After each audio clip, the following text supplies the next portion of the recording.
Hello students, आपका हमारे YouTube channel पर स्वागत है। तो आज इस वीडियो में हम आपका जो सब्जेक्ट है BA program 7th semester GE का migration and Indian diaspora social and cultural histories, इस सब्जेक्ट के इम्पोर्टेंट क्वेश्चन आंसर्स इस वीडियो में हम देखने वाले हैं। तो ये वीडियो पार्ट 2 वीडियो होने वाली है। पिछली वीडियो में हमने पार्ट 1 में काफ़ी सारे इम्पोर्टेंट क्वेश्चन आंसर्स डिस्कस किए थे, बट कुछ क्वेश्चंस बच गए थे।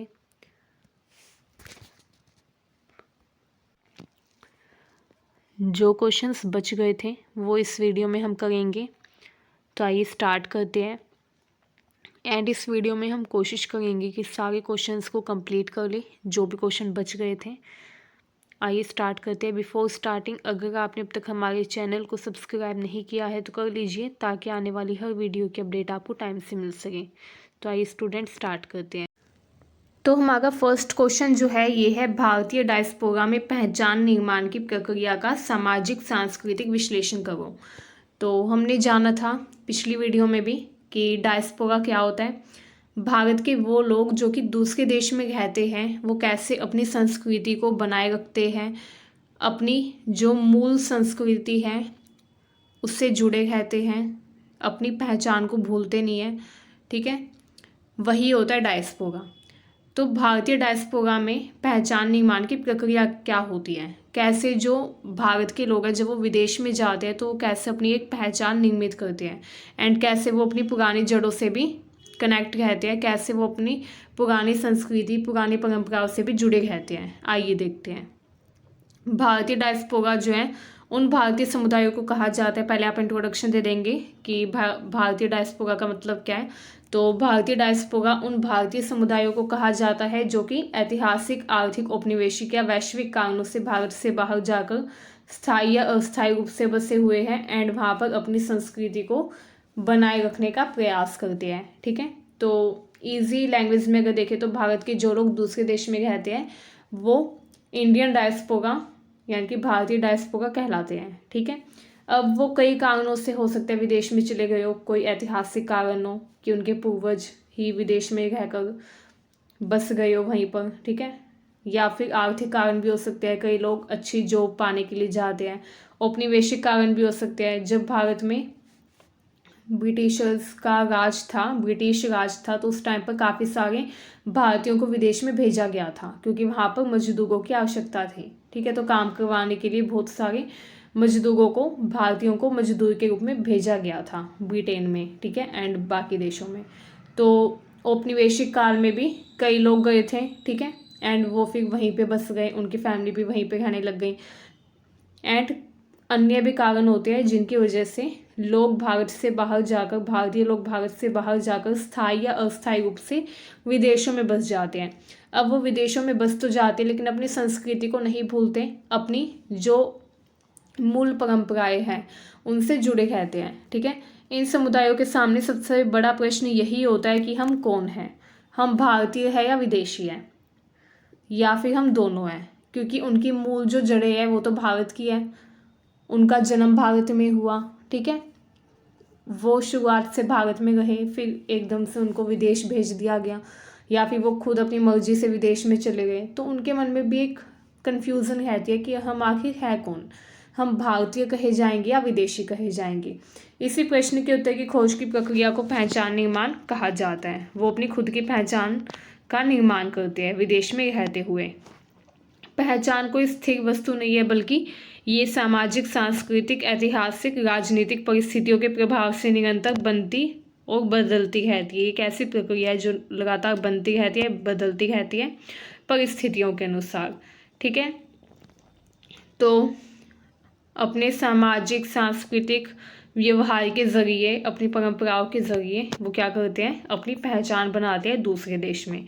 ठीक है, डायस्पोरा में पहचान का निर्माण मूल देश, मेज़बान देश या वैश्विक संदर्भ के बीच होता है।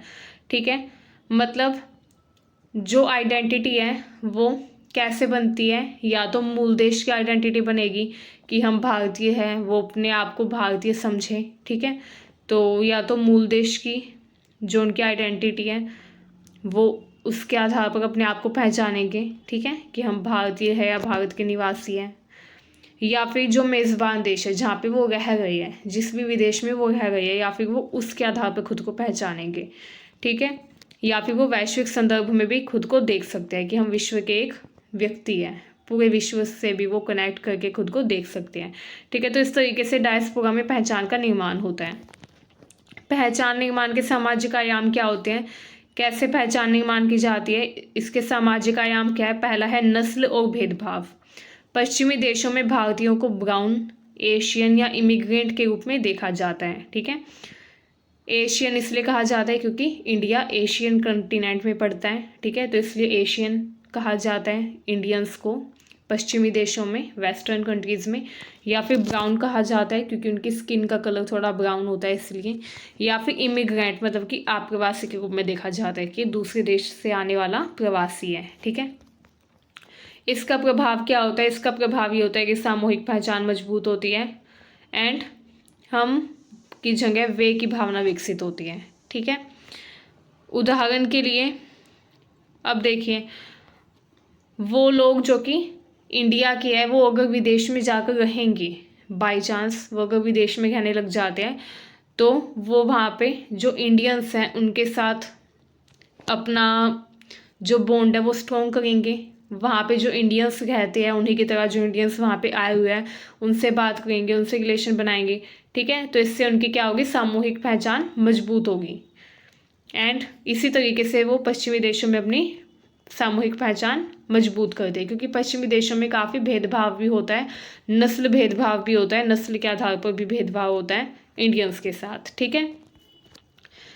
अमेरिका और ब्रिटेन में नस्लीय भेदभाव के विरुद्ध कई भारतीय संगठनों का निर्माण भी किया गया है नस्लीय भेदभाव से निपटने के लिए, ठीक है। तो ये बहुत बड़ी समस्या है आज के टाइम में भी कि कई दूसरे देश है जहाँ पे क्या होता है, आज भी भारतीयों के साथ भेदभाव किया जाता है, नस्ल के आधार पर भेदभाव काफ़ी ज़्यादा प्रोमिनेंट है वहाँ पर, ठीक है। तो अमेरिका और ब्रिटेन में कई संगठन भी बनाए गए, भारतीय संगठन, जिनके जो मेंबर्स थे वो भी भारतीय ही थे, ठीक है। उन सब के मन में ये भावना विकसित हुई कि हमें आज़ादी चाहिए इस नस्ल के भेदभाव से, नस्लवाद से, ठीक है। नेक्स्ट आता है वर्ग और पेशा।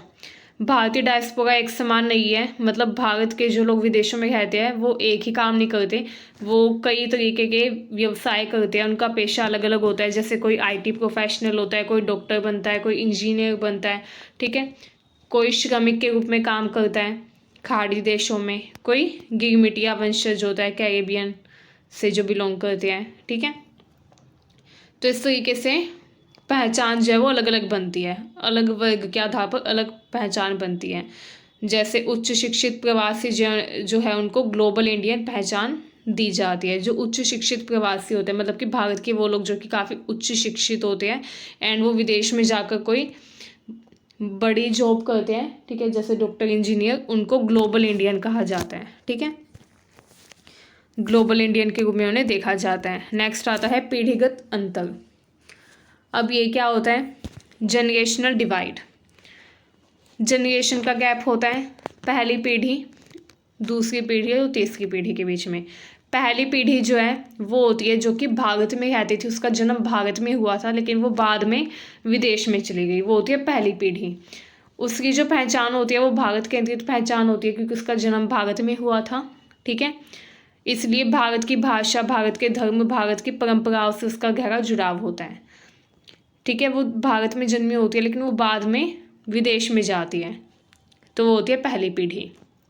जन्म भारत में हुआ, भारत की भाषा, धर्म और परंपराओं से गहरा जुड़ाव है, बाद में किसी कारण से वो विदेश में चले गए, ठीक है। दूसरी और तीसरी पीढ़ी में कौन लोग आते हैं, अब जो लोग पहली पीढ़ी थी वो विदेश में चली गई, वहीं पे बस गई, वहाँ पे फिर अगर उनके बच्चे हुए तो वो बच्चे जो है वो दूसरी या तीसरी पीढ़ी में आएंगे, ठीक है। ये जो दूसरी और तीसरी पीढ़ी होती है इनका भारत से ज़्यादा कनेक्शन नहीं होता क्योंकि ना तो इनका जन्म भारत में हुआ, ना इनकी जड़ें भारत की है, मतलब कि इनको भारत से ज़्यादा लगाव नहीं होता क्योंकि भारत में ना तो इनका जन्म हुआ, ना ही इन्होंने अपना बचपन भारत में बिताया, ठीक है। इनका जुड़ाव होता है मेज़बान समाज से। मेज़बान समाज मतलब कि जो दूसरा देश है जहाँ पे वो लोग रह गए हैं, ठीक है, जो विदेश है वहाँ से इनका ज़्यादा जुड़ाव होता है। इनकी दोहरी या मिश्रित पहचान होती है। उदाहरण के लिए ब्रिटिश इंडियन यूथ या फिर इंडो अमेरिकन आइडेंटिटी। इनकी जो आइडेंटिटी है वो ड्यूअल होती है, ठीक है। इनके पेरेंट्स इंडिया से बिलोंग करते थे तो इंडियन भी इनको कहा जा सकता है, एंड क्योंकि ब्रिटेन में है थे तो ब्रिटिश भी, ठीक है। तो इनको ब्रिटिश इंडियन यूथ कहा जा सकता है, ठीक है। तो या फिर इंडो अमेरिकन, मतलब इंडिया के है लेकिन रह गया अमेरिका में, तो उनको बोलते हैं इंडो अमेरिकन, ठीक है। तो इस तरीके से दोहरी या मिश्रित पहचान वहाँ के लोगों की हो सकती है इस आधार पर। नेक्स्ट आता है पहचान निर्माण के सांस्कृतिक आयाम। अब सांस्कृतिक आयाम क्या होते हैं? संस्कृति के आधार पर भी पहचान बनती है, जैसे भाषा। भाषा पहचान का सबसे महत्वपूर्ण आधार है। दूसरी पीढ़ी में मातृभाषा का शरण। अब पहली पीढ़ी वो थी जो कि भारत में रहती थी, ठीक है। उनको पता था कि भारत के लोगों की भाषा क्या है, उनके परिवार वालों की भाषा क्या है, उनकी मातृभाषा क्या है, उनकी फैमिली कौन सी भाषा बोलती थी। मान लीजिए कोई बिहार का व्यक्ति है, बिहार का व्यक्ति, उसको पता है कि मैं बिहारी बोलता हूँ, मेरी जो फैमिली है वो भी बिहारी बोलती है। अब बाई चांस वो चली जाए दूसरे देश में, मान लीजिए वो ब्रिटेन में चले जाएँ, ठीक है, सपोज़ कीजिए। अब वो ब्रिटेन में चले जाएंगे तो वो ब्रिटेन की लैंग्वेज भी सीख लेंगे, डेफिनेटली उनको सीखनी पड़ेगी अगर वहाँ पे परमानेंटली रहना है तो। लेकिन उनको इंडियन लैंग्वेज जो है वो भी आती होगी। जो उनकी भाषा है बिहारी भाषा, या जो उनकी मातृभाषा है एनीवन, ठीक है, या जो भी इंडियन भाषा वो बोलते हैं, उनकी मदर टंग या हिंदी लैंग्वेज, वो उनको आती होगी, ठीक है। तो पहली पीढ़ी को भाषा का ज्ञान होता है, लेकिन जो आगे उनके बच्चे होंगे विदेश में ही, उनको हिंदी या मातृभाषा का ज्ञान नहीं होगा, क्योंकि उन्होंने कभी मातृभाषा सुनी ही नहीं, ठीक है। उनको ज्ञान होगा सिर्फ उस देश की भाषा का जहाँ पर वो रह गए हैं, ठीक है। इसका परिणाम क्या होता है? इसका परिणाम ये होता है कि हिंदी, तमिल, पंजाबी, अंग्रेज़ी, ठीक है, ये जो भाषाएं हैं ये मिक्स हो जाती हैं। अब जो बच्चा, दूसरी पीढ़ी जो आई है विदेश में पहली पीढ़ी से, ठीक है, उनके माता पिता तो अपनी मदर टंग में ही बात करेंगे घर में तो, ठीक है। तो जो भी उनकी भाषा होगी, हिंदी, तमिल, बिहारी, पंजाबी, जो भी एनीथिंग, ठीक है, तो वो भी उन बच्चों को थोड़ी थोड़ी आती है। एंड उनके आसपास तो सारी इंग्लिश ही बोलते हैं, स्कूल में या सराउंडिंग्स में, पड़ोस में, ठीक है, तो इसलिए उनको इंग्लिश भी आती है। तो उनकी हिंदी और इंग्लिश लैंग्वेज जो वो मिक्स हो जाती है, ठीक है। तो दूसरी पीढ़ी में मातृभाषा का चलन देखा जाता है विदेश में। धर्म और संस्कृति। अब देखिए, मंदिर, मस्जिद, गुरुद्वारे केवल धार्मिक नहीं बल्कि सांस्कृतिक केंद्र होते हैं विदेशों में भी, क्योंकि विदेश में जितने भी हिंदुओं के, भारतीयों के सांस्कृतिक कार्यक्रम होते हैं वो मंदिर, मस्जिद, गुरुद्वारों में ही करवाए जाते हैं। बहुत ही कम संख्या में होते हैं मंदिर, मस्जिद या गुरुद्वारे, लेकिन जितने भी हो वहीं पर सारे सांस्कृतिक कार्यक्रम होते हैं, एंड वहीं पर सभी भारतीय आकर मिलते हैं, ठीक है। तो इसका प्रभाव क्या होता है? सामुदायिक एकता बनी रहती है, भारतीयता का संरक्षण होता है। अगर विदेश में कोई मंदिर ही ना हो तो भारतीय लोग कहाँ पर आकर एक साथ मिल पाएंगे, ठीक है, कहाँ पर उनका ठिकाना होगा कि कहाँ पर वो सारे एक साथ मिल पाएँ, ठीक है। एंड भारतीयता का भी संरक्षण इससे नहीं हो पाएगा। तो ये काफ़ी अच्छी बात है कि विदेश में भी हमें मंदिर देखने को मिल जाते हैं, एक दो, कम संख्या में ही सही लेकिन मिल जाते हैं मंदिर, ठीक है, जिससे वहाँ पे भारतीयता का संरक्षण भी होता है। उदाहरण के लिए अमेरिका में हिंदू टेम्पल कल्चर, यूके में सिख गुरुद्वारे देखने को मिलते हैं, ठीक है, जहाँ पर वहाँ पे रहने वाले जो भारतीय है वो जाते भी है, रहते भी है, ठीक है। नेक्स्ट है त्योहारों और परंपराएं। दिवाली, होली, बैसाखी सार्वजनिक आयोजनों के रूप में वहाँ पर मनाए जाते हैं। इसका परिणाम ये होता है कि भारतीय पहचान का सार्वजनिक प्रदर्शन होता है, बहुसांस्कृतिक समाज में दृश्यता आती है। विदेशियों को भी बहुसांस्कृतिक समाज की झलक देखने को मिलती है, ऐसा समाज जिसकी कई संस्कृतियाँ हो, ठीक है। एंड भारतीय पहचान का सार्वजनिक प्रदर्शन होता है जब भारत के लोग जो विदेश में रहते हैं वो वहाँ पे अपने त्यौहार मनाते हैं, अपने त्यौहार सेलिब्रेट करते हैं, फेस्टिवल सेलिब्रेट करते हैं, तो वहाँ के लोगों को भी भारतीय पहचान का प्रदर्शन देखने को मिलता है, भारतीय पहचान से जुड़ने का मौका मिलता है, अवसर मिलता है, ठीक है। नेक्स्ट आता है हाइब्रिड पहचान। होमी के भाभा जो थे उन्होंने कहा कि डायस्पोरा में पहचान ना तो पूरी तरह मूल होती है ना पूरी तरह मेजबान। मतलब जो लोग विदेशों में जाके रहते हैं ना तो वो पूरी तरीके से भारतीय बन पाते हैं, ना पूरी तरीके से वो वेस्टर्न बन पाते हैं, ठीक है, बल्कि वो उनकी जो पहचान है वो थर्ड स्पेस में बनती है, जो कि मिक्सअप होती है, थोड़े भारतीय थोड़े वेस्टर्न, ठीक है, थोड़े इंडियन थोड़े वेस्टर्न, थोड़े भारतीय थोड़े पश्चिमी वो हो जाते हैं वो लोग जो कि विदेश में जाकर रहते हैं, ठीक है। हाइब्रिड पहचान के रूप क्या है, जैसे British Indian, Indo Caribbean, Indian American, ठीक है, इंडो अमेरिकन, ये सब। उदाहरण के लिए भारतीय मूल के पश्चिमी संगीत कलाकार, प्रवासी साहित्य और फिल्में, ठीक है। नेक्स्ट आता है मीडिया तकनीकों की पहचान, social media, OTT platform, Bollywood, योग, भारतीय भोजन, ये सब भी विदेशों में भारत की पहचान को दिखाता है, ठीक है। इसका प्रभाव ये होता है कि भारत से भावनात्मक जुड़ाव बनता है उनका, विदेशियों का, डिजिटल डायस्पोरा का निर्माण होता है, ठीक है। जब भारत की संस्कृति, भारत की परंपरा सोशल मीडिया के जरिए विदेश के लोग जान पाते हैं, देख पाते हैं, तो इसे ही डिजिटल डायस्पोरा भी कहा जाता है, इससे डिजिटल डायस्पोरा का निर्माण भी होता है, ठीक है। आइए अब देखते हैं इसमें चुनौतियां और तनाव क्या होते हैं। तो इसमें कुछ चुनौतियां भी होती है, जैसे पहचान का संकट। जो भारतीय लोग विदेशों में रहते हैं उनको पहचान का संकट हमेशा रहता है कि वो खुद को भारतीय समझे या पश्चिमी समझे, ठीक है। दोहरी निष्ठा का आरोप, कई बार उन पर आरोप लगाया जाता है, जो कंट्री है जहाँ पे वो रह रहे हैं, जो विदेश है वहाँ पे जो लोग हैं वो उनको बोलते हैं कि तुम भारतीय गुप्तचर हो या भारतीय जासूस हो, एंड जब वो भारत में आते हैं तो उन पर इल्ज़ाम लगाया जाता है कि तुम विदेशी जासूस हो, ठीक है। तो इस तरीके से उनकी निष्ठा पर शक किया जाता है, उनको एक जासूस के रूप में देखा जाता है, या हीन दृष्टि से कई बार देखा जाता है कि ये दूसरे देश का व्यक्ति है एंड हमारी कंट्री में एज अ गेस्ट रह रहा है, इस तरीके से उनको देखा जाता है, ठीक है। नस्लवाद की समस्या बहुत बड़ी है, बहुत गंभीर समस्या है, ठीक है। नस्ल के आधार पर भेदभाव होता है, जैसे मैंने बताया इंडियंस को ब्राउन कहा जाता है, ठीक है, स्किन कलर की वजह से, एंड उनके साथ कई बार भेदभाव भी होता है नस्ल के आधार पर। सांस्कृतिक जड़ों का क्षरण, मतलब कि सांस्कृतिक जो परंपराएं है वो भी लुप्त हो जाती है, ठीक है, दूसरी पीढ़ी में आकर। पहली पीढ़ी तक तो वो बनी रहती है, दूसरी पीढ़ी में आकर वो लुप्त हो जाती है, क्योंकि दूसरी पीढ़ी को कुछ नहीं पता होता कि भारत के त्योहार क्या है, उनकी संस्कृति क्या है, प्राचीन संस्कृति उनकी क्या रही है भारत में, ठीक है। आइए निष्कर्ष देखते हैं। भारतीय डायस्पोरा में पहचान स्थिर नहीं, गतिशील है, मतलब चेंज होती रहती है। पहली पीढ़ी की कोई और पहचान रही होगी, दूसरी पीढ़ी की पहचान बदल जाती है, क्योंकि दूसरी पीढ़ी को इतना ज्ञान नहीं होता अपनी भारतीय संस्कृति का, क्योंकि वो भारत में ज़्यादा नहीं रहे होते, उनका बचपन, उनका पूरा टाइम विदेश में ही गुजरता है, मेज़बान देश में ही गुजरता है, ठीक है।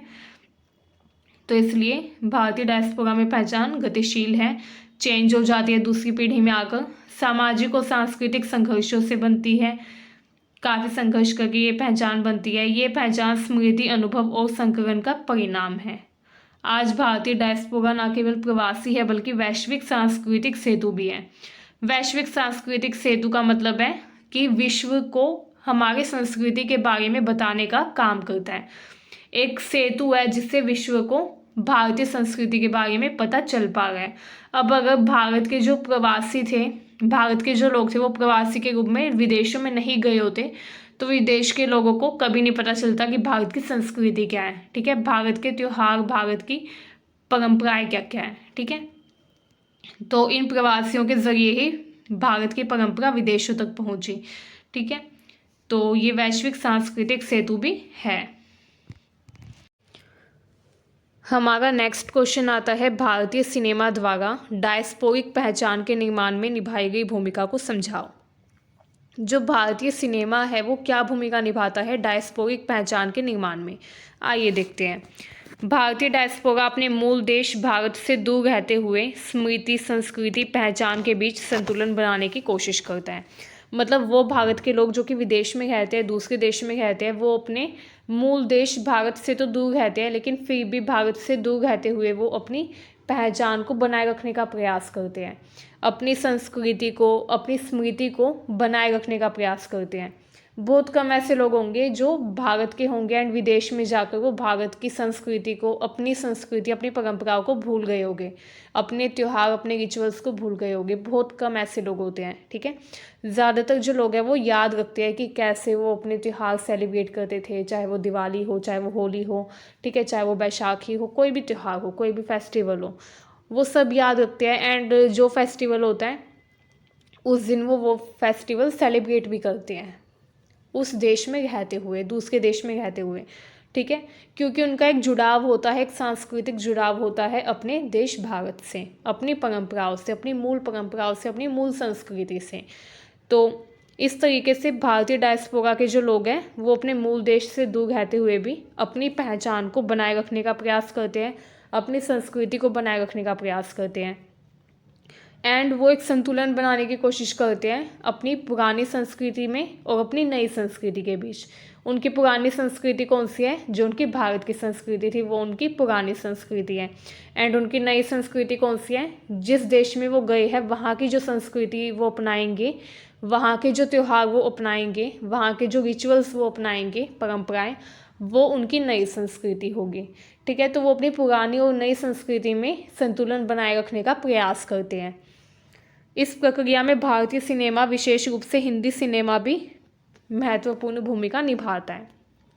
एंड भारतीय सिनेमा ने काफ़ी महत्वपूर्ण भूमिका निभाई है। इसने सांस्कृतिक सेतु के रूप में कार्य किया है, कल्चरल ब्रिज के रूप में। सिनेमा ने न केवल भारत की छवि को विदेशों तक पहुंचाया, बल्कि डायस्पोरिक समुदायों को भारतीय होने का भावनात्मक अनुभव भी प्रदान किया। जो डायस्पोरिक समुदाय है, मतलब कि भारत के वो लोग जो कि विदेशों में रहते हैं, उनको भारतीय होने का जो अनुभव है वो उन्होंने करवाया, भावनात्मक अनुभव, ठीक है, अपनी फिल्म के ज़रिए। तो आइए देखते हैं सिनेमा और डायस्पोरिक पहचान। तो स्टुअर्ट हॉल के अनुसार पहचान स्थिर नहीं होती बल्कि प्रतिनिधित्व के माध्यम से बनती है। सिनेमा ने काफ़ी अच्छा शक्तिशाली प्रतिनिधित्व किया है, ठीक है। सिनेमा एक शक्तिशाली सांस्कृतिक प्रतिनिधित्व का माध्यम है। सिनेमा ने अपनी फिल्म के ज़रिए भारतीय संस्कृति का प्रतिनिधित्व किया, सांस्कृतिक प्रतिनिधित्व किया सिनेमा में, जिससे डायस्पोरिक जो समुदाय है उनकी पहचान, उनकी जो संस्कृति है उसकी उन्हें स्मृति हुई, ठीक है, कि हाँ उनकी ये संस्कृति थी, उनकी ये पहचान थी। इसलिए भारतीय सिनेमा ने भारतीयता, परिवार, परंपरा को वैश्विक संदर्भ में पुनर्परिभाषित किया। भारतीय सिनेमा की प्रमुख भूमिका क्या है, आइए देखते हैं। पहला है स्मृति और नॉस्टैल्जिया का निर्माण। भारतीय सिनेमा ने प्रवासियों के लिए गांव, त्योहार, रिश्ते, भावनात्मक जुड़ाव को जीवित रखा। आज भी हम देखते हैं जो मूवीज़ है उसमें ये सब दिखाया जाता है कि गांव का कोई व्यक्ति है वो कैसे अपने त्यौहार मनाता है, उसके कैसे वो अपने रिश्तों को संभाल कर रखता है, ठीक है। तो इस तरीके से सिनेमा के ज़रिए भावनात्मक जुड़ाव को जीवित रखने का प्रयास किया जाता है। उदाहरण के लिए दिलवाले दुल्हनिया ले जाएंगे जो फिल्म थी, इसमें प्रवासी भारतीय परिवार को दिखाया गया था, उनकी परंपरा को दिखाया गया था, ठीक है, कैसे वो विदेश में रहते हैं एंड आधुनिकता को अपनाते हैं। एंड इस फिल्म ने घर वापसी की भावना को भी सुदृढ़ किया।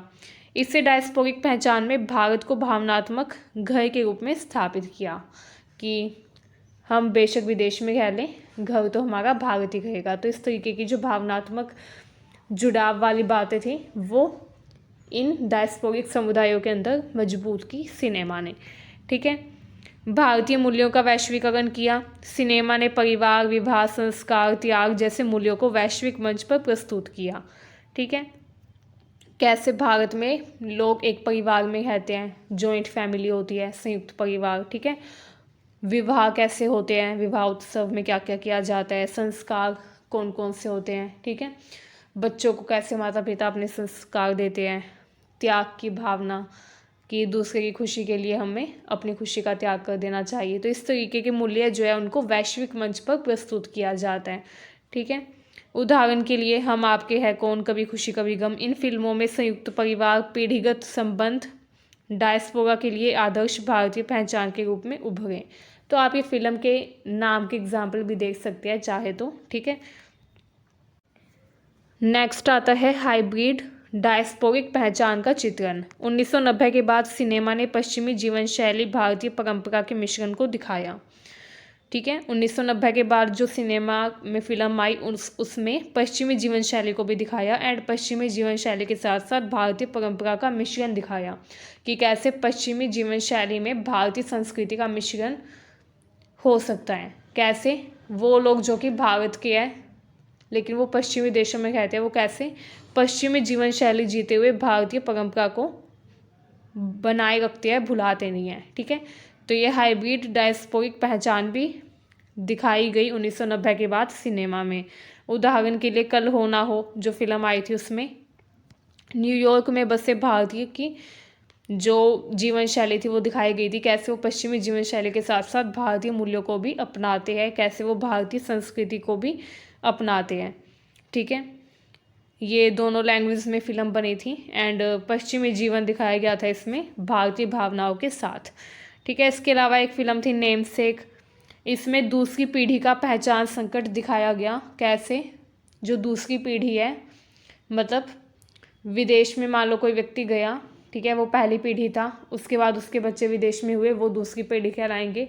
दूसरी पीढ़ी के जो लोग हैं उनको कुछ नहीं पता भारत के बारे में एंड भारत की संस्कृति के बारे में, तो कैसे दूसरी पीढ़ी में पहचान का संकट उत्पन्न होता है।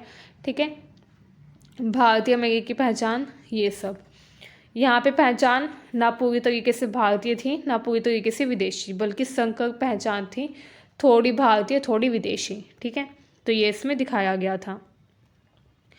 दूसरी पीढ़ी के पहचान संकट का चित्रण काफ़ी बारीकी से किया गया भारतीय सिनेमा के द्वारा। ठीक है, जैसे पीढ़ीगत टकराव दिखाए गए, भाषा और संस्कृति से दूरी को भी सामने रखा गया। उदाहरण के लिए स्वदेश एक फिल्म थी, इसमें प्रवासी भारतीयों की वापसी दिखाई गई, नैतिक जिम्मेदारियों जड़ों की खोज भी इसमें की गई। ऐसी एक फिल्म आई थी इंग्लिश विंग्लिश, इसमें भाषा, आत्मसम्मान और पहचान जो है वो दिखाई गई। ठीक है, ये फिल्में बताती है कि डायस्पोरिक पहचान संघर्ष और आत्म खोज की प्रक्रिया है। भारतीय सिनेमा एक सांस्कृतिक पाठ्यपुस्तक के रूप में काफ़ी महत्वपूर्ण भूमिका निभाता है। ठीक है, डायस्पोरा के बच्चों के लिए सिनेमा ने काफ़ी कुछ किया, जैसे भाषा, त्योहार, रीति रिवाज सिखाने का काम किया। ठीक है, बॉलीवुड गीतों के माध्यम से होली, दिवाली, शादियाँ, इन सब की जो नॉलेज थी वो बच्चों को दी गई, डायस्पोरिक समुदाय के बच्चों को। इससे भारतीय संस्कृति घर के बाहर भी जीवित रही। ठीक है, आलोचनात्मक दृष्टि अगर हम देखें तो भारतीय सिनेमा पर कुछ आलोचनाएं भी हैं। ठीक है, जो कि देखने को मिलती है, जैसे आदर्शवादी चित्रण। कुछ लोग बोलते हैं कि वास्तविक प्रवासी जीवन की कठिनाइयाँ इसमें कम दिखाई जाती हैं। ठीक है, जो वास्तविक कठिनाइयाँ हैं प्रवासी जीवन की वो तो इसमें दिखाई ही नहीं जा रही, वास्तविक जो कठिनाइयाँ हैं उससे काफ़ी कम कठिनाई दिखाई जाती हैं। उच्च वर्गीय डायस्पोरा पर जोर दिया जाता है। जो उच्च वर्ग के लोग हैं जो विदेशों में अच्छी जॉब करते हैं उनको ज़्यादा वैल्यू दी जाती है। ठीक है, जो श्रमिक हैं जो विदेशों में श्रमिक के रूप में काम करते हैं उनको कम वैल्यू दी जाती है। ठीक है, ज़्यादातर उन लोगों का चित्रण किया जाता है जो कि अच्छी जॉब्स करते हैं विदेशों में, श्रमिकों पर ध्यान नहीं दिया जाता, श्रमिक वर्ग के बारे में नहीं दिखाया जाता सिनेमा में। ठीक है, खाड़ी देशों में जो श्रमिक वर्ग काम करते हैं उनके बारे में नहीं दिखाया जाता सिनेमा में कि वो इतनी मेहनत करते हैं, अपने देश से दूसरे देश में जाकर इतनी मेहनत करते हैं, फिर पैसे कमाते हैं। ठीक है, वो सब इसमें नहीं दिखाया जाता। तो श्रमिक वर्ग की उपेक्षा की गई है। ये भी इस पर आलोचना लगती है कि इसने सिर्फ उच्च वर्ग पर जोर दिया, उच्च वर्गीय डायस्पोरा पर ध्यान दिया, जो श्रमिक वर्ग डायस्पोरा था उस पर कोई ध्यान नहीं दिया। कुछ लोग बोलते हैं संस्कृति का बाजारीकरण किया, भारतीयता को उपभोग की वस्तु बनाना, ये भी आलोचना का एक मुख्य कारण है। ठीक है, लोग बोलते हैं कि भारतीय संस्कृति को सरेआम विदेशियों को एंड सबको दिखाया है एंड भारतीयता को उपभोग की वस्तु बना दिया है। ठीक है, इसके ज़रिए। अब हमारा नेक्स्ट क्वेश्चन आता है, भारतीय डायस्पोरा का भारत की अर्थव्यवस्था में योगदान बताओ। मतलब वो लोग जो कि भारत के हैं लेकिन वो विदेश में रहते हैं, वो कैसे भारत की अर्थव्यवस्था में योगदान देते हैं।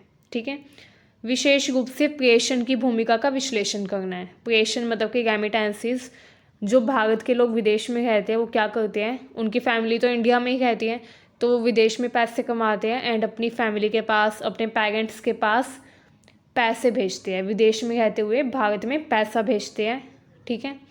तो उसी को रेमिटेंस कहा जाता है। एंड कैसे जो भारत है उसकी अर्थव्यवस्था बेहतर होती है इससे, कैसे भारतीय अर्थव्यवस्था को फ़ायदा मिलता है इसके ज़रिए, आइए देखते हैं। सबसे पहले ये समझिए डायस्पोरा प्रेषण होता क्या है। तो डायस्पोरा रेमिटेंसीज जो है ये क्या होते हैं, रेमिटेंसीज वे धनराशि है जो कि विदेशों में काम करने वाले या विदेश में बसने वाले भारतीय नागरिक अपने घरेलू देश भारत को भेजते हैं। अब वो भारत को थोड़ी ना भेजेंगे पैसे, वो पैसे भेजेंगे अपने परिवार वालों को, अपने परिवार के लोगों को, अपने माता पिता को, अपने रिश्तेदारों को, ठीक है। अब उनके जो माता पिता हैं, उनके जो परिवार वाले हैं, उनके जो रिश्तेदार हैं वो भारत में रहते हैं, तो वो इस तरीके से विदेश से पैसा भारत में भेजते हैं, इनडायरेक्टली अगर हम देखें तो, एंड डायरेक्टली भी, ठीक है। ये धनराशियाँ आमतौर पर व्यक्तिगत स्थानांतरण के तहत होती है, प्राइवेट ट्रांसफ़र के तहत, और भारतीय अर्थव्यवस्था में सीधे परिवारों व समुदायों की जेब में जाती है। अब ऐसा तो है नहीं कि कोई व्यक्ति विदेश में रहता है वो अपने परिवार के पास भारत में पैसा भेजें एंड वो पैसा सरकार रख ले, ऐसा नहीं होता, ठीक है। पैसा तो उन्हीं लोगों के अकाउंट में जाएगा जिनके अकाउंट में उसने भेजा है। अगर अपने माता पिता के पास पैसा भेजा है तो माता पिता के अकाउंट में ही पैसा जाएगा, बेशक वो विदेश से भेज रहा हो, ठीक है। कैसे जाता है ये, प्राइवेट ट्रांसफ़र के ज़रिए, ठीक है। फिर भी भारत को आर्थिक लाभ इससे मिलता है, आइए देखते हैं कैसे मिलता है। तो प्रेषण का भारत में आर्थिक महत्व क्या है। सबसे पहले आता है विश्व में शीर्ष प्रेषण प्राप्तकर्ता। भारत जो है विश्व का सबसे बड़ा प्रेषण प्राप्तकर्ता देश है, मतलब कि सबसे ज़्यादा रेमिटेंसेस भारत में आते हैं क्योंकि सबसे ज़्यादा भारतीय जो है वो विदेशों में बसे हुए हैं। अगर हम देखें सबसे ज़्यादा जो डायस्पोरा है विदेशों में, फॉरेन कंट्रीज़ में, वो इंडियंस का ही है। इंडियन डायस्पोरा सबसे बड़ा है विदेशों में, ठीक है। तो इसीलिए भारत विश्व का सबसे बड़ा प्रेषण प्राप्तकर्ता देश है। सबसे ज़्यादा रेमिटेंस भारत को ही मिलता है पूरे विश्व में, ठीक है। भारतीय डायस्पोरा द्वारा 2024-25 में भारत को लगभग 135.46 अरब डॉलर रेमिटेंस भेजे गए, जो अब तक का सबसे बड़ा रिकॉर्ड माना जाता है, ठीक है। इकोनॉमिक टाइम्स ने ये कहा है। अब ये जो प्रेषण है इसका भारत की अर्थव्यवस्था पर क्या योगदान पड़ता है ये देखते हैं। तो विदेशी मुद्रा आय का प्रमुख स्रोत है। प्रेषण जो है ये भारत के वर्तमान लेखा खाता, करंट अकाउंट के बड़े हिस्से का योगदान करते हैं, ठीक है। जो भी पैसा आता है वो सीधा करंट अकाउंट में आता है क्योंकि ट्रांजैक्शन बड़ी होती है। जो व्यक्ति विदेश में रह रहा है, भारत के व्यक्ति जो विदेश में रह रहा है, वो 5-10 हज़ार रुपये तो भेजेगा नहीं अपनी फैमिली के पास, वो काफ़ी डॉलर सेंड करता है। एंड डॉलर्स की वैल्यू इंडिया की अगर हम करेंसी देखें तो उसमें काफ़ी ज़्यादा होती है, ठीक है। तो इस तरीके से काफ़ी बड़ी अमाउंट है जो कि इंडिया में वो भेजता है, तो करंट अकाउंट का यूज़ किया जाता है उसके लिए। 2024-25 में रेमिटेंस भारत के कुल करंट अकाउंट इनफ्लो का लगभग 10% का योगदान रहा, ठीक है। इससे विदेशी मुद्रा भंडार मजबूत होता है, मतलब कि हमारे पास विदेशी मुद्रा जो है उसका भंडार मजबूत होता है। इससे बैलेंस ऑफ पेमेंट में स्थिरता आती है, तो ये फ़ायदा होता है भारत को विदेशी मुद्रा से, रेमिटेंस से, ठीक है। ये व्यापार घाटे को अवशोषित करता है। रेमिटेंस जो है ये आय के रूप में काम करता है, इनकम के रूप में भारत के लिए, ठीक है। एंड रेमिटेंस आय जो है ये भारत के व्यापार घाटे को कम करने में सहायक होती है। अब फिस्कल ईयर 25 में, मतलब कि जो फिस्कल ईयर 2025 था, इसमें रेमिटेंस आय ने व्यापार घाटे का लगभग 47% हिस्सा ऑफसेट किया, मतलब कि रेमिटेंस से प्राप्त किया। जो व्यापार घाटा हुआ था, जो इंडिया को विदेशों से व्यापार के दौरान घाटा हुआ था, वो घाटा रिकवर हो गया 47% तक रेमिटेंस के ज़रिए, ठीक है। तो व्यापार घाटे को रेमिटेंस के ज़रिए इंडिया अवशोषित कर लेता है। इससे चलन संतुलन में सुधार होता है और मुद्रा पर दबाव कम होता है, ठीक है। नेक्स्ट है घर घर तक वित्तीय प्रभाव। प्रेषण का वितरण सीधे घरेलू स्तर पर होता है, मतलब कि अगर कोई विदेश में बैठा व्यक्ति अपने माता पिता के अकाउंट में पैसे भेज रहा है तो उन्हीं के अकाउंट में जाएगा डायरेक्टली, ठीक है। एंड इसके कई सकारात्मक प्रभाव भी होते हैं, जैसे घरेलू उपभोग और जीवन यापन में सुधार होता है। मान लीजिए आपकी कोई फैमिली पर्सन है, आपकी मान लो सिस्टर है, वो विदेश में गई, ठीक है, एंड उसकी अच्छी जॉब लग गई विदेश में, ठीक है। फिर वो विदेश में रहते हुए आपके अकाउंट में पैसे भेजेगी, तो वो बेशक भेजें $500, लेकिन वो इंडिया की करेंसी में काफ़ी ज़्यादा होंगे, ठीक है। तो इस तरीके से आपको काफ़ी फ़ायदा मिलेगा, काफ़ी हेल्प मिलेगी, आपके जीवन यापन में भी सुधार आएगा, ठीक है। तो घरेलू उपभोग और जीवन यापन में भी सुधार आता है जब रेमिटेंसेस मतलब कि प्रेषण सीधा विदेश से भारत में आपके अकाउंट में भेजे जाते हैं, ठीक है। प्रेषण से मिलने वाली आय से परिवार, भोजन, स्वास्थ्य, शिक्षा, आवास आदि खर्च आप कर सकते हैं। ग्रामीण परिवारों में ये धनराशियाँ अक्सर आय का बड़ा आधार बनती हैं, ठीक है। इससे गरीबी घटती है और खुदरा मांग बढ़ती है, मतलब कि कंजम्पशन की जो डिमांड है वो इंक्रीज होती है, ठीक है। क्षेत्रीय विकास होता है। रेमिटेंस का उपयोग घरों के निर्माण, छोटे व्यवसायों, निवेश जैसे उद्देश्यों में होता है। मान लीजिए आपका कोई नज़दीकी फैमिली मेम्बर है, वो विदेश में गया, वो आपके पास वहाँ से $1000 भेज रहा है, तो वो इंडिया की करेंसी में तो काफ़ी ज़्यादा होंगे, ठीक है। उसके लिए $1000 ₹1000 के बराबर है, लेकिन आपके लिए तो उसकी वैल्यू काफ़ी ज़्यादा होगी, क्योंकि इंडियन करेंसी की वैल्यू काफ़ी ज़्यादा बैठती है डॉलर में, ठीक है। तो क्योंकि डॉलर की वैल्यू जो है वो इंडियन करेंसी में काफ़ी ज़्यादा है, तो आपको काफ़ी बेनिफिट मिलेगा, ठीक है। एंड अगर आपके पास इतने पैसे आएंगे तो आप क्या करेंगे, उसको इन्वेस्ट करेंगे, निवेश करेंगे कहीं ना कहीं। आप या तो घर का निर्माण करेंगे या कोई व्यवसाय खोलेंगे या फिर उस पैसे को निवेश करेंगे, तो इससे अल्टीमेटली फ़ायदा तो भारत को ही होगा, ठीक है। अगर भारत में पैसे निवेश हो गए हैं तो भारत को तो फ़ायदा होगा ही। तो इससे स्थानीय अर्थव्यवस्था भी मजबूत होती है, रोजगार सृजन में भी सहायता मिलती है। इसके सामाजिक और आर्थिक प्रभाव भी है, जैसे ग्रामीण अर्थव्यवस्था का सशक्तिकरण होता है। ग्रामीण क्षेत्रों में रेमिटेंस से छोटे उद्योग, कृषि आधारित पूंजी निवेश संभव होता है, ठीक है। ग्रामीण क्षेत्रों में जब किसी व्यक्ति के पास रेमिटेंस आते हैं तो वो व्यक्ति छोटे मोटे उद्योग खोल सकता है, ठीक है। उन पैसों को कृषि में या कहीं और निवेश कर सकता है, एंड इससे गांव शहर के बीच आर्थिक संतुलन का कुछ स्तर तक भी समाधान हो सकता है, ठीक है। गांव और शहर के बीच में जो आर्थिक असंतुलन है कि ग्रामीण क्षेत्रों में इनकम कम होती है, पर कैपिटा इनकम, जबकि शहरों में इनकम ज़्यादा होती है, ठीक है। तो ये जो असंतुलन है ये भी कम होगा अगर रेमिटेंसेस आते हैं तो, ठीक है। यहाँ पे गांव की बात इसलिए की जा रही है क्योंकि ज़्यादातर जो विदेशी है, जो मतलब कि है तो इंडिया के लेकिन विदेश में रह गए हैं एंड विदेश से भारत में पैसा भेज गए हैं, वो ज़्यादातर गांव के ही होते हैं।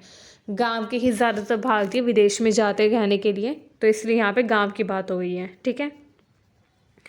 एंड ये जो भी बताया गया है ये नीति आयोग ने खुद बताया है, ठीक है, पूरा एनालाइज करके। तो काफ़ी फ़ायदा है इस तरीके से रेमिटेंस का। मानव पूंजी में भी निवेश को ये प्रोत्साहित करता है। परिवार रेमिटेंस का उपयोग बच्चों की शिक्षा, स्वास्थ्य सेवाओं में करते हैं। लंबी अवधि में इससे मानव पूंजी में निवेश होता है, ठीक है। जाहिर सी बात है, अगर आपके पास अकाउंट में पैसे आएंगे विदेश से तो आप उसको इन्वेस्ट करेंगे या तो अपने दूसरे बच्चों की शिक्षा में या स्वास्थ्य सेवाओं में, ठीक है, या किसी और चीज़ में। तो अगर आप निवेश करेंगे तो फ़ायदा तो भारत को होगा ही, ठीक है। फ्लो ऑफ मनी इंक्रीज होगा इससे। नेक्स्ट है सामाजिक सांस्कृतिक परिणाम। प्रेषण से परिवारों की स्थिति बेहतर होने पर सामाजिक प्रतिष्ठा बढ़ती है। अगर उनके पास विदेश से पैसा भेजा जाएगा उनके परिवार वालों के द्वारा, या जो भी व्यक्ति उनके परिवार का विदेश में गया है, अगर वो पैसा भेजेगा अकाउंट में तो समाज में प्रतिष्ठा बढ़ेगी, ठीक है। डायस्पोरा को आर्थिक सुरक्षा मिलने पर उनकी मूल देश के साथ सामाजिक सांस्कृतिक संबंध मजबूत रहते हैं। आइए अब देखते हैं प्रेषण के लाभ क्या है। अगर हम सिर्फ लाभ की बात करें तो स्थिर विदेशी मुद्रा स्रोत है ये, ठीक है। विदेशी मुद्रा भारत में आने का मुख्य स्रोत है ये, यही सोर्स है जिसके ज़रिए विदेशी मुद्रा भारत में आती है। ठीक है, घरेलू खपत में वृद्धि होती है इससे। अगर पैसा आएगा इंडियंस के पास विदेश से तो वो उस पैसे को खर्च करेंगे, अपना कंजम्पशन बढ़ाएंगे, तो घरेलू खपत में वृद्धि होगी। ठीक है, वो अच्छा लाइफस्टाइल जी पाएंगे। ग्रामीण विकास में योगदान मिलता है। व्यापार घाटे पर सकारात्मक असर पड़ता है। ठीक है, एंड गांव का विकास भी होता है। चुनौतियां क्या है? चुनौतियां ये है कि रेमिटेंस पर अधिक निर्भरता अर्थव्यवस्था को संवेदनशील बना सकती है। यदि वैश्विक रोजगार या मजदूरी दरों में गिरावट आ जाए, मान लीजिए वैश्विक रोजगार में कमी आ जाए, आपका कोई भाई या बहन मान लीजिए वो विदेश में गया, वहाँ पे उसकी जॉब लग गई। ठीक है, तो जॉब लग गई तो वो पैसे भेज पाएगा। ठीक है, बाई चांस मान लीजिए वैश्विक रोजगार में कमी आ जाए, उस व्यक्ति की जो भी आपके परिवार से गया है वहाँ पर जॉब कर रहा है विदेश में, उसकी मान लीजिए जॉब छूट जाए या उसकी सैलरी कम हो जाए। ठीक है, तो रेमिटेंस पर भी असर पड़ेगा, वो फिर आपके पास रेमिटेंस नहीं भेज पाएगा। तो इस तरीके से रेमिटेंस पर अधिक निर्भरता जो है ये अर्थव्यवस्था को संवेदनशील बना सकते हैं। ठीक है, रेमिटेंस अधिकांशतः परिवारों तक सीमित रहता है, व्यापक निवेश में तब्दील नहीं होता। अब गांव के जो लोग हैं ज़्यादातर वही अपने बच्चों को भेजते हैं विदेश में, एंड फिर विदेश में जाने के बाद वो बच्चे अपने माता पिता के पास, अपने परिवार के पास पैसे भेजते हैं अकाउंट में।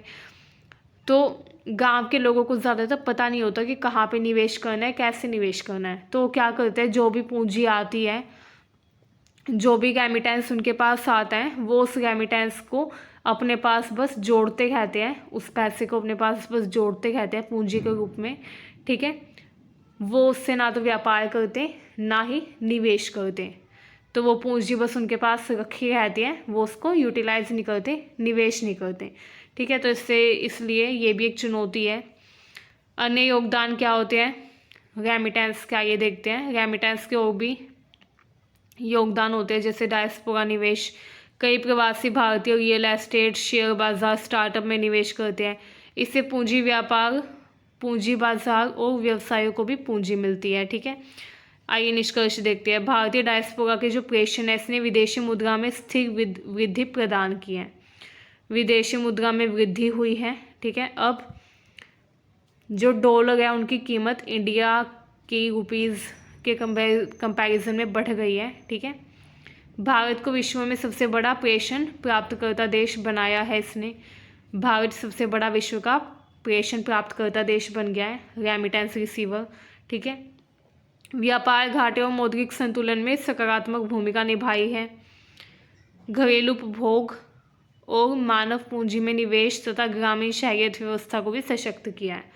ठीक है, तो ये सब आप बता सकते हैं। इस प्रकार प्रेषण सिर्फ आर्थिक संसाधन नहीं है, मतलब ये आर्थिक संसाधन के रूप में सिर्फ काम नहीं करते, बल्कि सामाजिक आर्थिक संरचना की भी एक महत्वपूर्ण इकाई है। ठीक है, इसने भारत के विकास में भी मुख्य भूमिका निभाई है, स्थिरता में भी भूमिका निभाई है।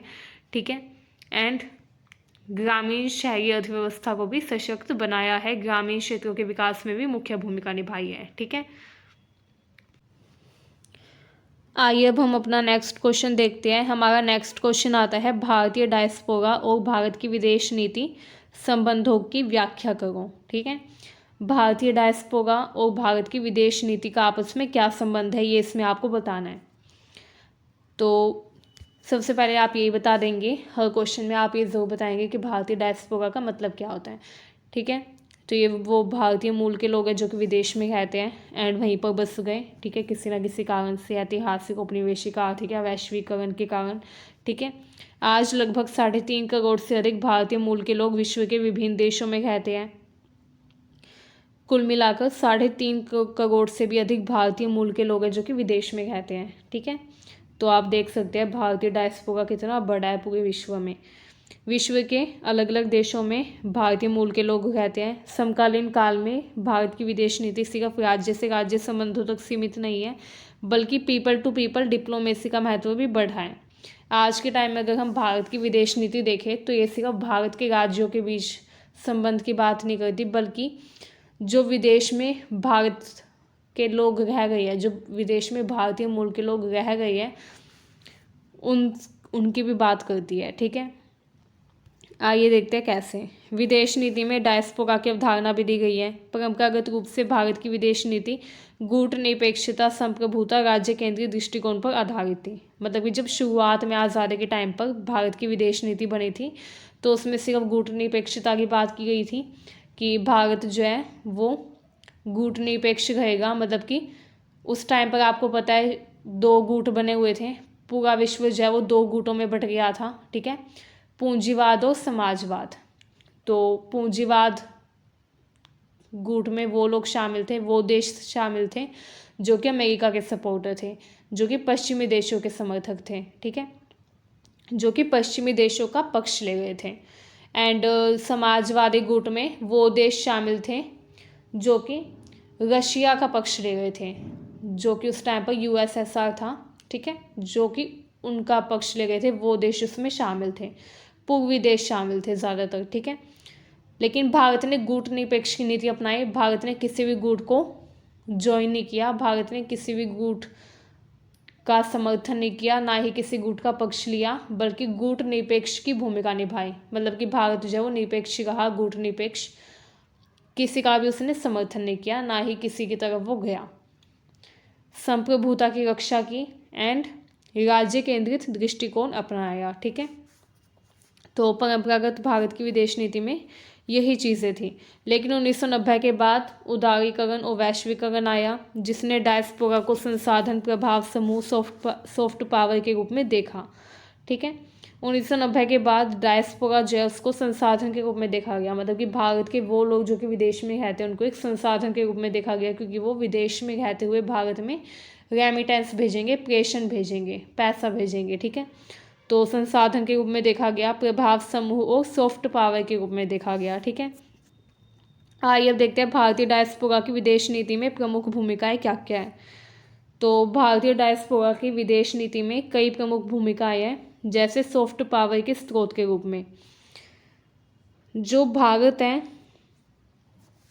ये सॉफ्ट पावर के स्रोत के रूप में भी भारतीय डायस्पोरा का विदेश नीति में उपयोग करता है। ठीक है, कैसे सॉफ्ट पावर के रूप में कैसे करता है ये देखते हैं। जोसेफ नाई के अनुसार सॉफ्ट पावर वह क्षमता है जिससे कोई देश संस्कृति, मूल्य और छवि के माध्यम से दूसरों को प्रभावित करता है।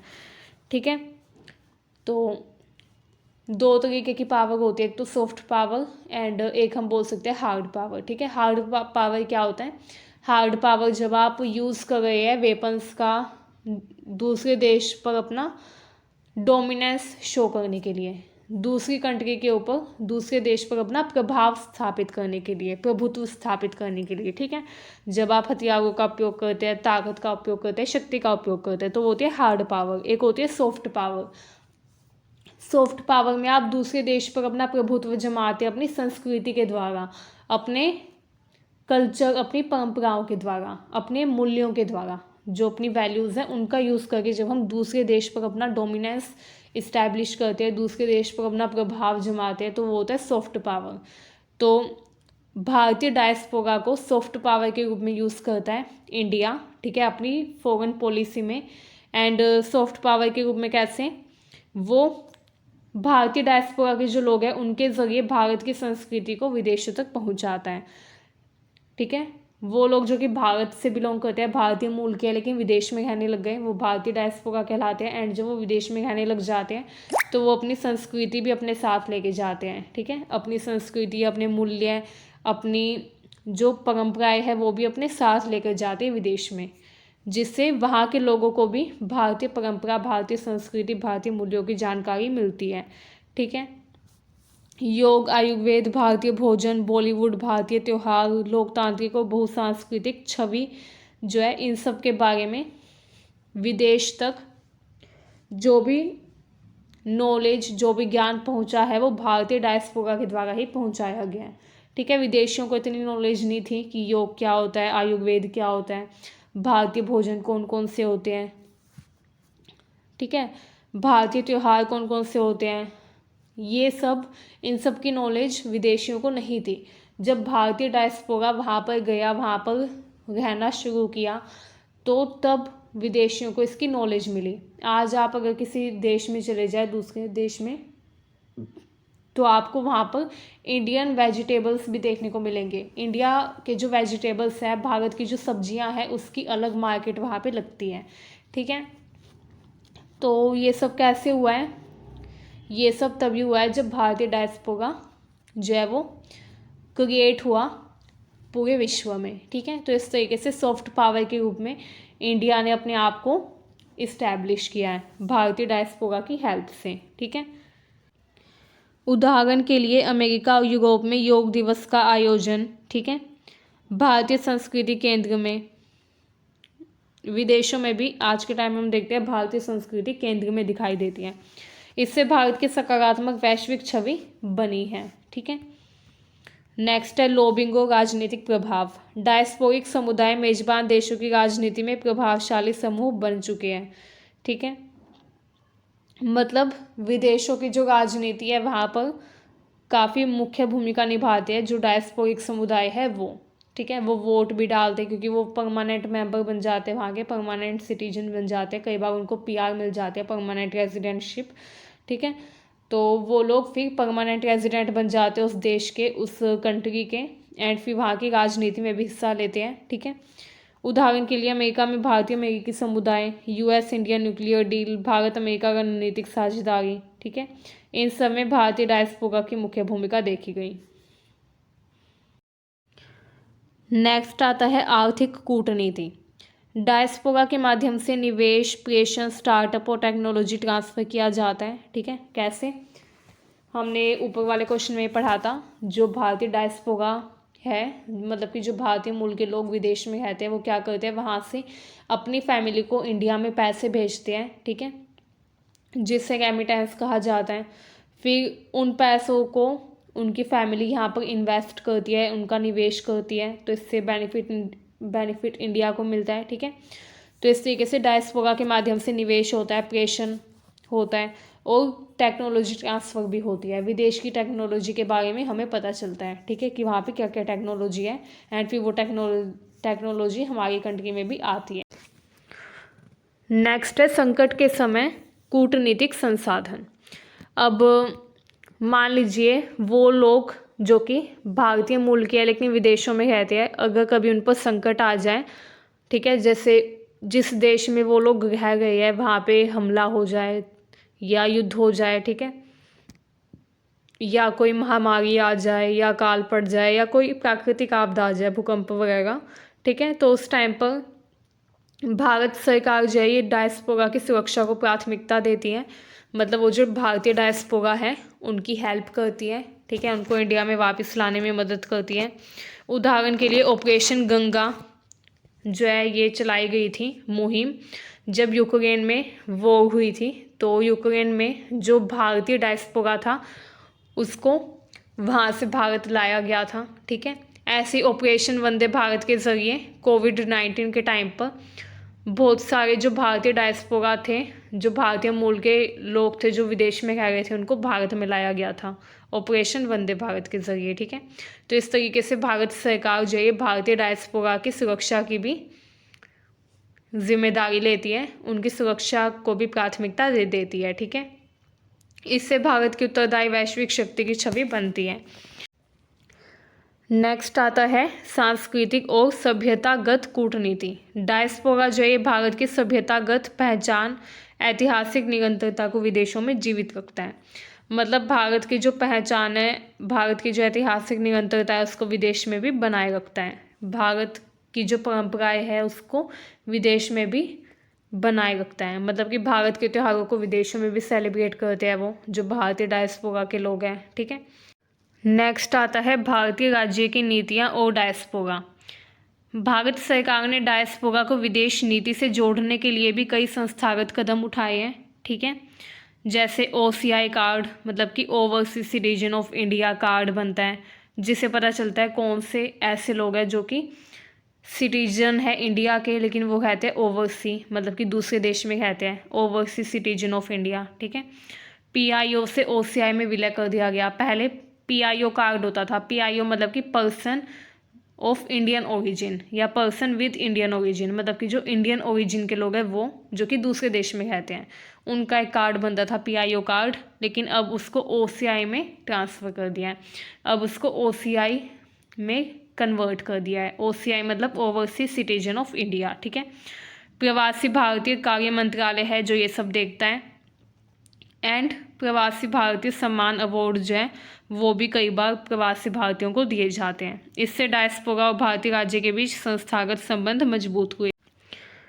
आइए अब जो हमारा नेक्स्ट इम्पोर्टेंट क्वेश्चन आता है वो है प्रवासी भारतीय समुदायों को झेलने पड़ने वाली नस्लवाद और विदेशियों के प्रति घृणा मतलब जेनोफोबिया की समस्याओं का सामाजिक राजनीतिक विश्लेषण करो। वो लोग जो कि विदेश में रहते हैं, वो भारतीय समुदाय के लोग जो कि विदेश में रहते हैं, उनको कई समस्याएं झेलनी पड़ती हैं, जैसे नस्लवाद की समस्या, ठीक है। कई बार उनसे घृणा की जाती है, ठीक है, क्योंकि वो भारतीय समुदाय के हैं, जिसको जेनोफोबिया कहा जाता है, तो उस तरीके से उनसे घृणा भी की जाती है कई बार, ठीक है।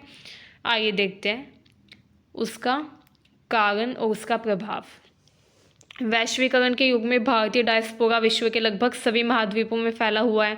हालांकि बेहतर अवसरों की तलाश में जो प्रवासी जाते हैं वो अलग अलग देशों में रहते हैं विश्व के, ठीक है। भारतीय डायस्पोरा के जो लोग हैं वो विश्व में अलग अलग देशों में रहते हैं। एंड कई देश है जहाँ पे उनको नस्लवाद और विदेशियों के प्रति घृणा मतलब जेनोफोबिया जैसी गंभीर सामाजिक समस्याओं का सामना करना पड़ता है। ये समस्याएं सिर्फ व्यक्तिगत स्तर तक सीमित नहीं है बल्कि संरचनात्मक और संस्थागत रूप भी ले चुकी हैं। आइए अब देखते हैं अवधारणात्मक स्पष्टता। तो सबसे पहले जो समस्या है वो है नस्लवाद की। किसी व्यक्ति या समूह के साथ जब त्वचा के रंग, नस्ल या शारीरिक बनावट के आधार पर भेदभाव किया जाता है तो इसको कहा जाता है नस्लवाद, ठीक है। कोई व्यक्ति है, अगर उसके साथ इस आधार पर भेदभाव किया जा रहा है कि उसका त्वचा का रंग कैसा है, उसकी शक्ल कैसी है, शारीरिक बनावट कैसी है, ठीक है, तो अगर इस आधार पर भेदभाव हो गया तो उसको नस्लवाद कहा जाता है। एंड विदेशों में काफ़ी कॉमन है, प्रवासी भारतीयों के साथ नस्लवाद किया जाता है। उन्हें ब्राउन स्किन कहा जाता है, एशियन कहा जाता है, ठीक है। नेक्स्ट आता है जेनोफोबिया। जेनोफोबिया का मतलब होता है विदेशियों के प्रति डर, घृणा और शत्रुता। तो मान लीजिए कोई भारतीय मूल का व्यक्ति है, वो किसी विदेशी शहर में या किसी दूसरे देश में जाता है, ठीक है। तो अब अगर वो दूसरे देश में जा रहा है तो अगर वहाँ के लोगों में जेनोफोबिया है तो वहाँ के लोग जो है वो उस भारतीय मूल के व्यक्ति से डरेंगे, उससे घृणा करेंगे, उसको अपना शत्रु मानेंगे, क्योंकि वो सोचेंगे कि दूसरे देश से आया है, दूसरी कंट्री से आया है तो ये हमारा शत्रु है, ठीक है।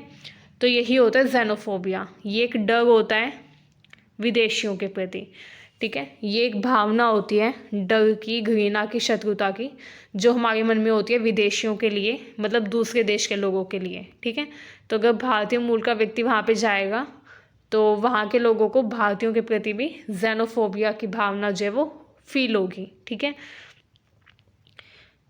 अब प्रवासी भारतीयों के संदर्भ में वो बोलते हैं कि आउटसाइडर स्टीलिंग जॉब, मतलब कि वहाँ के जो लोग हैं, मान लीजिए ब्रिटेन में कोई व्यक्ति गया, भारतीय मूल का कोई व्यक्ति ब्रिटेन में गया, तो वहाँ के लोग उसको बोलेंगे कि ये लोग यहाँ पे आकर, मतलब ये भारतीय मूल के लोग यहाँ पे आके हमारे रोज़गार चुरा रहे हैं, आउटसाइडर स्टीलिंग जॉब। क्योंकि इंडियंस वहाँ पे रोज़गार के लिए ही जाते हैं कि उनको बेहतर जॉब अपॉर्चुनिटीज़ मिले, ठीक है। लेकिन विदेशी तो ये बोलते हैं कि ये हमारा रोज़गार चुराने आए हैं, ठीक है, रोज़गार छीनने आए हैं। एंड कई बार कल्चरल थ्रेट जैसी धारणाएं भी उनके मन में आती हैं, विदेशियों के मन में, जिसकी वजह से जेनोफोबिया की जो फीलिंग है वो भी ज़्यादा स्ट्रॉन्ग हो जाती है उनके मन में, विदेशियों के प्रति डर, घृणा और नफरत की भावना, ठीक है। आइए अब देखते हैं नस्लवाद और जेनोफोबिया के प्रमुख रूप क्या हैं। तो पहला आता है रोज़मर्रा का नस्लवाद। ये डेली लाइफ का भी हो सकता है, नस्लवाद हर रोज़ भी हो सकता है, जैसे अपमानजनक टिप्पणियाँ देना हर रोज़, नाम बिगाड़ना, सांस्कृतिक मजाक मतलब संस्कृति का मजाक बनाना। उदाहरण के लिए पश्चिमी देशों में टिप्पणियाँ दी जाती है जैसे करी स्मेल, ठीक है, go back to your country, ऐसी टिप्पणियाँ दी जाती हैं, ठीक है। एंड प्रवासियों को हीन भावना से देखा जाता है। प्रवासियों में से मनोवैज्ञानिक तनाव और हीन भावना विकसित होती है। नेक्स्ट है संस्थागत भेदभाव। अब देखिए, जो प्रवासी रह गए हैं वहाँ पर विदेश में और ये सब टिप्पणियाँ झेल गए हैं, उनके मन में क्या होगा, फिर तनाव उत्पन्न होगा, ठीक है। एंड हीन भावना विकसित होगी कि शायद हम ऐसे ही है, इसलिए हमें ये लोग ऐसा बोल गए हैं, ठीक है। तो हीन भावना भी विकसित होती है। अब नेक्स्ट आता है संस्थागत भेदभाव। नौकरी में असमान अवसर देखने को मिलते हैं। जो भारतीय है उनको कम नौकरी दी जाती है, नौकरी मिलती है तो उनकी सैलरी जो वहाँ के लोग हैं, ब्रिटिशर्स हैं या फिर दूसरी कंट्री के जो लोग हैं उनसे कम होती है, इंडियन ओरिजिन के जो लोग हैं उनकी सैलरी, ठीक है। तो नौकरी में असमान अवसर, पदोन्नति में बाधाएं, उनको प्रमोशन काफ़ी मुश्किल से मिलता है जो इंडियंस हैं उनको विदेश में, ठीक है। आवास और शिक्षा में भी उनके साथ भेदभाव किया जाता है। आवास और शिक्षा में भी क्या किया जाता है, भेदभाव किया जाता है। उदाहरण के लिए खाड़ी देशों में भारतीय श्रमिकों के लिए कम वेतन, सीमित नागरिक अधिकार है। पश्चिमी देशों में ग्लास सीलिंग है, ठीक है। ग्लास सीलिंग मतलब जो भारतीय मूल के लोग हैं उनको पश्चिमी देशों में उच्च पद वाली नौकरियां लेने से रोका जाता है, ठीक है। पश्चिमी देश में उनको उच्च पद वाली नौकरी लेने नहीं दी जाती, उनको रोका जाता है, उनको हाई सैलरी वाली जॉब्स नहीं दी जाती जो इंडियंस हैं उनको, ठीक है। तो ये होता है ग्लास सीलिंग। एंड नागरिक अधिकार भी सीमित दिए जाते हैं, वेतन भी कम दिया जाता है, ठीक है। नेक्स्ट है हिंसा और घृणा अपराध। कई बार हम ऐसी न्यूज़ भी सुनते हैं कि इंडियन ओरिजिन के जो लोग हैं जो विदेश में रहते हैं उनके साथ विदेशियों ने हमला कर दिया, शारीरिक हमला कर दिया उनके ऊपर, या नस्लीय हिंसा हो गई, ठीक है। सार्वजनिक स्थलों पर उत्पीड़न, तो ये मारपीट जैसी जो इन्फॉर्मेशन है ये भी कई बार मिलती है। उदाहरण के लिए अमेरिका और ऑस्ट्रेलिया में भारतीय छात्रों पर कई बार हमले किए गए। कोविड-19 के दौरान भी एशियन हेट देखने को मिली। ये नस्लवाद का सबसे चरम रूप है, ठीक है। जो हिंसा है ये सबसे चरम रूप होता है नस्लवाद का। नेक्स्ट है सांस्कृतिक और धार्मिक भेदभाव। कई बार धार्मिक प्रतीकों पर आपत्ति की जाती है। मान लीजिए कोई भारतीय मूल का व्यक्ति है, वो तिलक लगा ले, ठीक है, विदेश में रह गया वो तिलक लगा ले माथे पर, तो कई बार उसके धार्मिक प्रतीक पर भी आपत्ति जताई जाती है कि तिलक लगाकर काम पर नहीं आना, ऑफिस में नहीं आना, ठीक है। पूजा स्थलों पर कई बार हमले किए जाते हैं। पहनावे पर प्रतिबंध की, साड़ी नहीं पहन सकते, या जो ट्रेडिशनल क्लोथ्स हैं, धोती कुर्ता है वो नहीं पहन सकते। तो इस तरीके के प्रतिबंध भी कई बार देखने को मिलते हैं, जैसे पगड़ी, बिंदी, हिजाब पर टिप्पणी, ठीक है। मंदिरों और गुरुद्वारों पर हमले विदेश में देखने को मिलते हैं। आइए देखते हैं इसके कारण क्या है, नस्लवाद और जेनोफोबिया के कारण क्या है। पहला है आर्थिक असुरक्षा। जो स्थानीय आबादी है उस देश की, उनको नौकरी खोने का डर होता है कि अगर सारे इंडियन ओरिजिन के लोग हमारी कंट्री में आ जाएंगे तो हमारे लिए जॉब्स ही नहीं बचेगी, ठीक है। तो वहाँ के जो लोग हैं, स्थानीय आबादी है, उनको ये डर होता है कि कहीं हमारी नौकरी ना छूट जाए, ठीक है, कहीं इंडियंस आकर हमारी नौकरी ना छीन लें। तो आर्थिक असुरक्षा भी इसका एक मुख्य कारण है, इसलिए भी वो इंडियंस को हीन भावना से देखते हैं। आर्थिक मंदी के समय प्रवासियों को दोषी ठहराया जाता है, ठीक है, कि ये आर्थिक मंदी हुई है तो ये इनके कारण हुई है क्योंकि ये दूसरे देश के लोग हमारे देश में आ गए, ठीक है। तो आर्थिक मंदी के समय भी उनको दोषी ठहराया जाता है। नेक्स्ट है सांस्कृतिक अज्ञानता। भारतीय संस्कृति को गलत समझा जाता है। मीडिया के द्वारा नकारात्मक छवि का निर्माण किया जाता है भारतीय संस्कृति की, ठीक है। तो ये सांस्कृतिक अज्ञानता भी है। उपनिवेशवादी मानसिकता। पश्चिमी जो संस्कृति है उसको श्रेष्ठ माना जाता है, ठीक है। सभ्य बनाम असभ्य का द्वंद्व एक छिड़ा रहता है। वो मानते हैं कि भारतीय लोग असभ्य हैं और हम सभ्य हैं, ठीक है। तो इस तरीके से उपनिवेशवादी मानसिकता है उनकी, ये भी एक कारण है नस्लवाद का, ठीक है। उनको भारतीय संस्कृति का ज्ञान नहीं है, भारतीय संस्कृति को वो नहीं समझ पाते, ये भी एक मुख्य कारण है। नेक्स्ट आता है राजनीतिक ध्रुवीकरण, ठीक है। तो वहाँ पे दक्षिणपंथी राष्ट्रवाद देखने को मिलता है, जिसकी वजह से दक्षिणपंथी राष्ट्रवाद क्या होता है, यही पूंजीवाद को जो फॉलो करते हैं, सपोर्ट करते हैं, ठीक है। तो ये आप्रवासी विरोधी राजनीति भी चलाते हैं, मतलब दूसरे देश के लोगों को, खासतौर से इंडियन ओरिजिन के लोगों को अपनी कंट्री में नहीं आने देना, ठीक है। तो यही होती है आप्रवासी विरोधी राजनीति, ठीक है। तो ये भी वो कई बार चलाते हैं। आइए अब देखते हैं प्रवासी भारतीय समुदाय पर इसका क्या प्रभाव पड़ता है, नस्लवाद और xenophobia का। तो पहचान संकट मतलब जो भारतीय समुदाय के लोग विदेश में रह गए हैं उनके लिए एक पहचान संकट खड़ा हो जाता है। वो ना तो पूरी तरीके से भारतीय रह पाते हैं, ना पूरी तरीके से बाहरी बन पाते हैं, मतलब विदेशी भी नहीं बन पाते, भारतीय भी नहीं बन पाते। दोहरी या हाइब्रिड पहचान के कारण उनमें तनाव उत्पन्न हो जाता है। मानसिक स्वास्थ्य समस्याएं हो जाती हैं, जैसे अवसाद मतलब टेंशन, डिप्रेशन, ठीक है। सामाजिक अलगाव, समाज से उनको पृथकता महसूस होती है कि वो समाज से अलग है, पृथक है। सामुदायिक गेटोकरण, सुरक्षा के लिए अपने समुदाय में वो सीमित रह जाते हैं, ठीक है। हर समय उनको अपनी सुरक्षा का खतरा रहता है दूसरे देश में कि कहीं वो दूसरे देश के जो लोग हैं, जिस देश में हम रह गए हैं उस देश के लोग कहीं हम पर हमला ना कर दें, ठीक है। तो विदेश में जो भारतीय मूल के लोग हैं उनको हमेशा ये डर रहता है कहीं उस देश के लोग हमला ना कर दें, ठीक है। इससे सामाजिक समावेशन में बाधा आती है, ठीक है, और व्यक्ति अपने समुदाय तक ही सीमित रह जाता है। आइए अब देखते हैं भारतीय राज्य और डायस्पोरा की इसके प्रति प्रतिक्रिया क्या है, नस्लवाद के प्रति भारतीय डायस्पोरा की क्या प्रतिक्रिया रही है, ठीक है। भारतीय राज्य की क्या प्रतिक्रिया रही है, ये देखते हैं। भारतीय सरकार की भी भूमिका देखने को मिलती है। भारतीय सरकार कई बार हस्तक्षेप भी करती है, प्रवासी सहायता भी करती है। आपातकालीन निकासी मतलब कि एकदम से अगर बहुत ज़्यादा नस्लवाद के कारण ये इसिज्म के कारण अगर एकदम से बहुत ज़्यादा हिंसा हो जाए भारतीय मूल के लोगों के ऊपर, तो आपातकालीन निकासी भी भारतीय सरकार करवा सकती है कि तुरंत उन लोगों को हमारे देश में लेके आया जाए, ठीक है, जिन पर हिंसा हो गई है। डायस्पोरा संगठनों की भी मुख्य भूमिका है। कानूनी सहायता भी ली जा सकती है, जागरूकता अभियान चलाए जाते हैं, ठीक है। लॉबिंग और समर्थन समूह निर्मित किए जाते हैं। आलोचनात्मक दृष्टि से आइए देखते हैं, सभी प्रवासी समान रूप से प्रभावित नहीं होते। कुछ लोग ये आलोचना करते हैं कि सभी जो प्रवासी हैं उन पर इम्पैक्ट नहीं पड़ता रेसिज्म का, ठीक है। वर्ग, पेशा, कानूनी स्थिति के अनुसार अलग अलग अनुभव होते हैं। जो उच्च वर्ग के प्रवासी हैं, जो थोड़े हाई क्लास, थोड़े ज़्यादा पैसे वाले भारतीय मूल के लोग हैं जो विदेश में रहते हैं, उनको इतना भेदभाव, इतना नस्लवाद नहीं झेलना पड़ता, ठीक है। इसके अलावा जो अच्छा पेशा करते हैं, जो अच्छी जॉब्स करते हैं, जैसे डॉक्टर, इंजीनियर, उनको भी ये सब नस्लवाद की समस्याएं नहीं झेलनी पड़ती, ठीक है।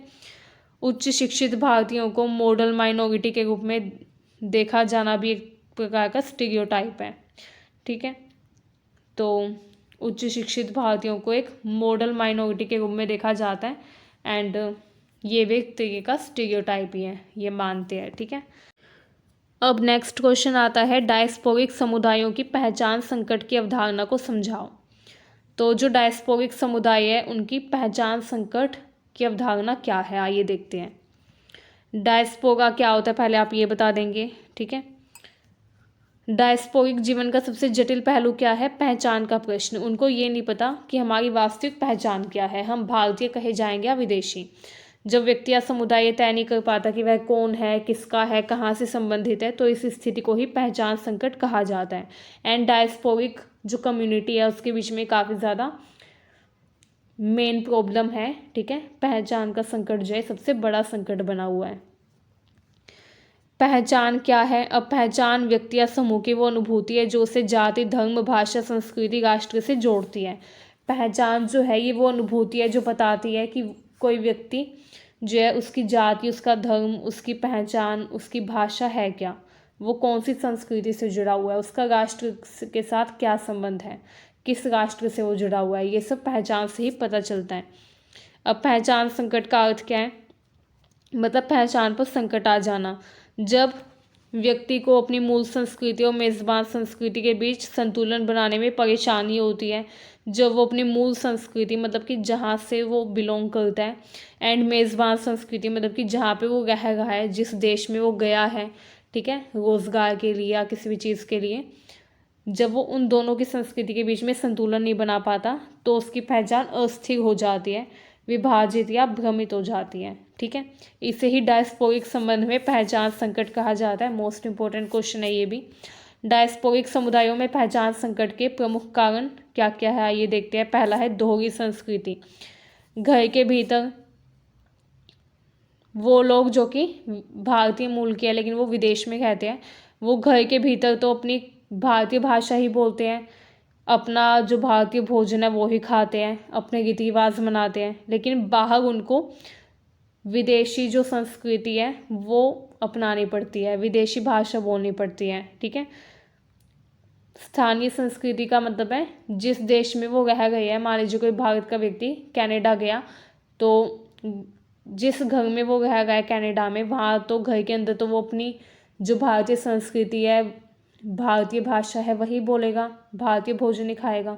लेकिन जब वो बाहर निकलेगा घर से तो उसको जो स्थानीय संस्कृति है, मतलब कि जो कनाडा के लोगों की संस्कृति है, वहाँ के लोगों के जो मूल्य है, जीवन शैली है, वो उसको शो करनी होगी, दिखानी होगी। ठीक है, तो इससे दोहरी संस्कृति की समस्या झेलनी पड़ती है। घर में कुछ हो, बाहर कुछ हो, व्यक्ति दो दुनिया के बीच में फंस जाता है, बाहर की दुनिया और घर की दुनिया। ठीक है, नेक्स्ट है स्वीकृति की कमी। मेज़बान समाज में व्यक्ति जो है उसको इतनी स्वीकृति नहीं मिलती, कई बार उसके साथ नस्लवाद होता है, कोई भी व्यक्ति उसको पूरी तरीके से अपना नहीं मानता। मूल देश में उसको विदेशी समझा जाता है और जो मेज़बान देश है वहाँ पे भी उसको भारतीय समझा जाता है। ठीक है, तो इस तरीके से उसको ना भारत में स्वीकृति मिलती है, अगर वो भारत में आए तो उसको विदेशी कहा जाएगा, विदेश में जाए तो उसको भारतीय कहा जाएगा। ठीक है, तो उसको ना भारत में स्वीकृति मिल पाती ना विदेश में। ठीक है, ना वो यहाँ का रह पाता ना वहाँ का। नेक्स्ट है नस्लवाद और जेनोफोबिया। कई बार त्वचा के रंग, नाम, उच्चारण, पहनावे के आधार पर भेदभाव किया जाता है भारतीय मूल के लोगों के साथ, जिससे उनके आत्मसम्मान को ठेस पहुंचती है एंड अपनी पहचान को लेकर उन्हें असुरक्षित महसूस होता है। ठीक है, नेक्स्ट है पीढ़ीगत अंतर। पहली पीढ़ी जो है उसका मूल देश से गहरा जुड़ाव होता है, दूसरी या तीसरी पीढ़ी जो है उसका कोई जुड़ाव नहीं होता मूल देश से, एंड वो मेज़बान देश से ही भावनात्मक रूप से उसको लगाव होता है। ठीक है, मतलब कि जिस देश में वो रह रहा है, जो विदेश है, वहीं पर उसको भावनात्मक जुड़ाव महसूस होगा। ठीक है, क्योंकि वो भारत में आया नहीं है कभी भी, जो दूसरी या तीसरी पीढ़ी का व्यक्ति है, तो उसको भारत से इतना लगाव नहीं होगा। ठीक है, इससे पारिवारिक तनाव और पहचान को लेकर टकराव हो सकता है। नेक्स्ट है भाषा संकट।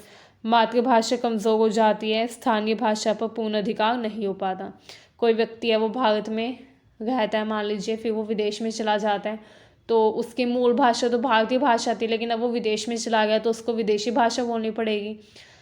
लेकिन वो वहाँ पे विदेशी भाषा भी अच्छे से नहीं बोल पाता क्योंकि उसकी इतनी फ्लुएंसी नहीं होती वेस्टर्न लैंग्वेज में, इंग्लिश लैंग्वेज या कोई भी लैंग्वेज जो भी वहाँ की हो, लोकल लैंग्वेज। ठीक है, तो उसकी इतनी एफिशिएंसी, प्रोफिशिएंसी नहीं होती उस लैंग्वेज में, तो वो स्थानीय भाषा पर भी पूर्ण अधिकार नहीं कर पाता। एंड क्योंकि वो वहाँ पे मातृभाषा नहीं बोल सकता तो मातृभाषा में भी वो कमज़ोर हो जाता है। ठीक है, इससे भावनात्मक अभिव्यक्ति में कठिनाई होती है, वो किसी से अपनी भावनाएं नहीं बता पाता, क्योंकि अगर वो अपनी भावनाओं को अभिव्यक्त करेगा किसी व्यक्ति के सामने तो वो समझ नहीं पाएंगे।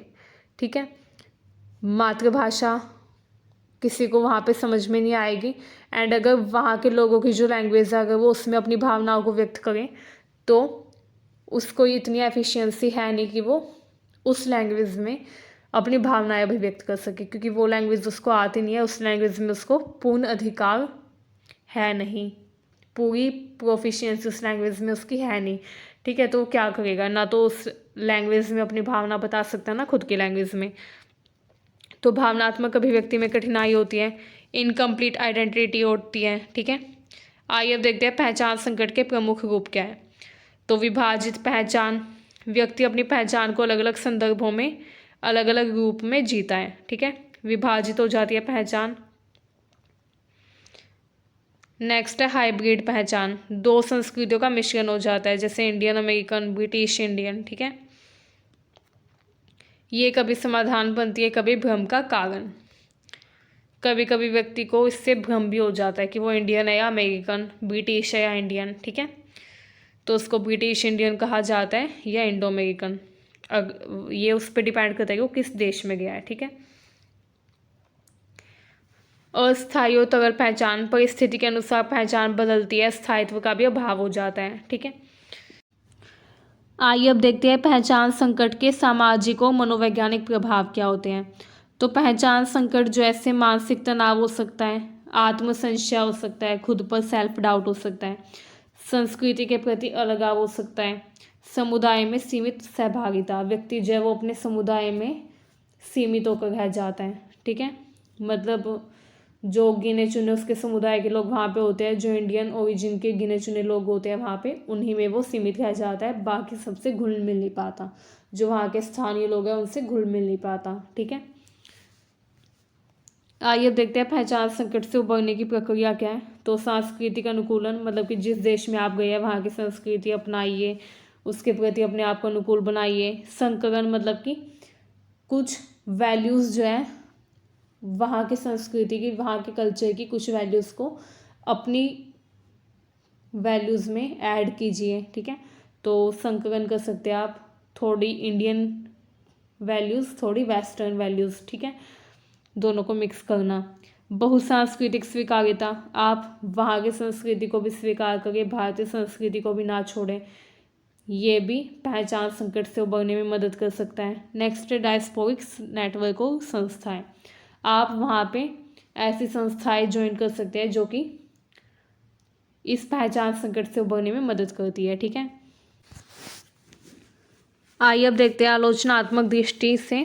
तो पहचान संकट हमेशा नकारात्मक नहीं होता, ये नई पहचान, वैश्विक नागरिकता, सांस्कृतिक रचनात्मकता का आधार भी बन सकता है। ठीक है। निष्कर्ष देखिए, डायस्पोरिक समुदायों में पहचान संकट वैश्वीकरण का अनिवार्य सामाजिक परिणाम है। ठीक है। ये एक सामाजिक परिणाम है वैश्वीकरण का ही, एंड ये अनिवार्य है, ये तो होना ही है। अगर कोई व्यक्ति विदेश में जाए तो पहचान का संकट तो उसके सामने आएगा ही। ठीक है। ये संकट संस्कृति, राष्ट्र, आत्मबोध के बीच चल रहे संवाद का परिणाम है, एंड इसका समाधान जो है वो है पहचान को स्थिर नहीं बल्कि गतिशील रूप में समझो। ठीक है। आइए अब हमारा नेक्स्ट क्वेश्चन आता है, डायस्पोरिक संदर्भ में नागरिकता, अपनापन और बहुसंस्कृतिवाद की समस्याएं समझाओ। तो डायस्पोरिक संदर्भ में नागरिकता, अपनापन और बहुसंस्कृतिवाद की समस्या क्या होती है, आइए देखते हैं। डायस्पोरा केवल भौगोलिक विस्थापन नहीं होता, सिर्फ आप भारत छोड़कर दूसरे देश में चले गए वो डायस्पोरा नहीं होगा। ठीक है। ये राजनीतिक अधिकार, सामाजिक और सांस्कृतिक स्वीकृति और सामाजिक अपनापन से जुड़ा एक जटिल अनुभव है। ठीक है। प्रवासी समुदाय जो है वो अक्सर एक देश के नागरिक होते हैं, परंतु सामाजिक रूप से पूरी तरीके से स्वीकार्य नहीं होते। यहीं से नागरिकता, अपनापन और बहुसंस्कृतिवाद की समस्याएं उत्पन्न हो जाती है। ठीक है। जो लोग भारत की नागरिकता का त्याग करके विदेश में जाते हैं वो ना भारत के रह पाते ना विदेश के, क्योंकि विदेश में भी उनको इतनी जल्दी नागरिकता नहीं मिलती। ठीक है। नागरिकता की समस्या उनको काफ़ी लंबे टाइम तक झेलनी पड़ती है। नागरिकता का अर्थ क्या है? नागरिकता केवल पासपोर्ट, कानूनी दर्जा नहीं है, बल्कि राजनीतिक अधिकार, समान अवसर और सुरक्षा की भावना से भी जुड़ी होती है। नागरिकता मिलने पर ही हमें राजनीतिक अधिकार प्राप्त होते हैं, जैसे मतदान का अधिकार। ठीक है। समान अवसर भी हमें तभी मिलते हैं जब हम उस देश के नागरिक बन जाएं, एंड सुरक्षा की भावना भी हमें तभी महसूस होती है जब हम उस देश के नागरिक बन जाएं। ठीक है। डायस्पोरिक संदर्भ में एक काफ़ी बड़ी समस्या है नागरिकता की। ठीक है। कई प्रवासियों को कानूनी नागरिकता मिल जाती है लेकिन सामाजिक स्वीकार्यता नहीं मिलती।